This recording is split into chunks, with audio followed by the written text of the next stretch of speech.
Hey dudes, welcome back to the mothership.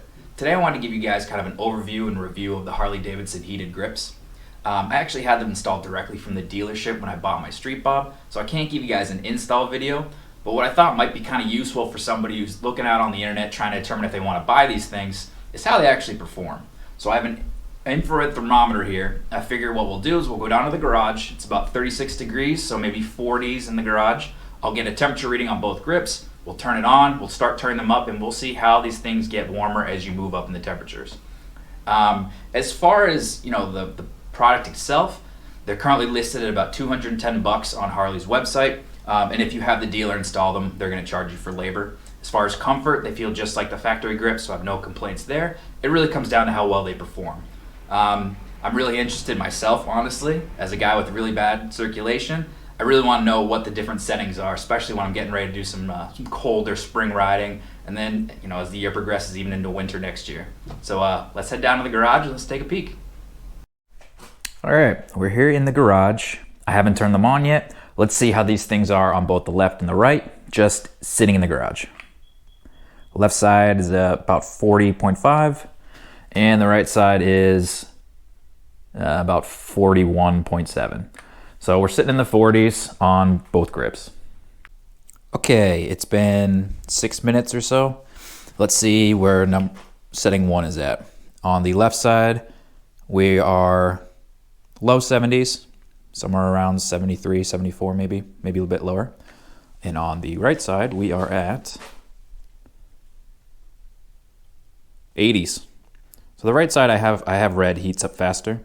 But yeah, we're 70 to 80 degrees at setting 1. All right, so setting number 2. It's been on there for another 6 minutes or so. Let's see, the right side is getting 110 max, 113 max. And the left side is getting 108 max.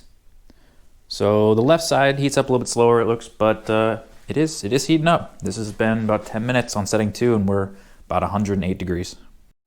Okay, setting number 3, about 5 minutes later, 5 or 6 minutes later. Right side, we are showing an average of 123. On the left side, we are showing an average of 119.6. Okay, setting number 4. We are looking at a maximum temperature of 122.7 and 121.2. Setting number 5, we are looking at a max of 134 and a max of 135. As you can probably see, I don't actually have a test for setting number 6, and there's a reason for that. I went upstairs to get a beer, and when I came back down, my bike had automatically shut off. I turned it back on, left it on for about half an hour, and I never saw setting number 6 get even close to the 135 that setting number 5 had. It was coming around 125, and it could be because my bike, I just run it for so long, the battery, that was actually getting a little low, and maybe my battery tender can't handle running the electronics on my bike and charging it up. Not sure. Either way, 135 on setting number 5 was downright hot on my bare skin. I don't really see a lot of scenarios where I'm actually going to want it to be that hot.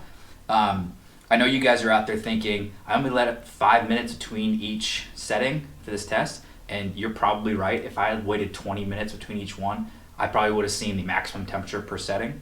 But I think this is a good indication of just how much heat these things are throwing off. I think if you're really concerned about being cold with your hands on rides, if you put hand guards in front of these heated grips, you're going to be toasty. It's going to be fantastic. I'm really excited to see how this actually looks or how it actually feels on real world experience getting out there and riding. But just from the garage test, these are great. These are fantastic, and I'm really pleased with them. I wouldn't hesitate to recommend them at this point. 135 degrees is freaking toasty. So, if you guys like this at all, if you got anything out of this, if you want to see more content like this or something specific, send a subscription my way, a comment below on something that you'd like to see, or if you have any thoughts on this, or if I missed anything up, or if you might have an idea of why my bike wasn't actually doing number 6 well. I'd love to hear it. Like would be cool, guys. And as always, ride safe.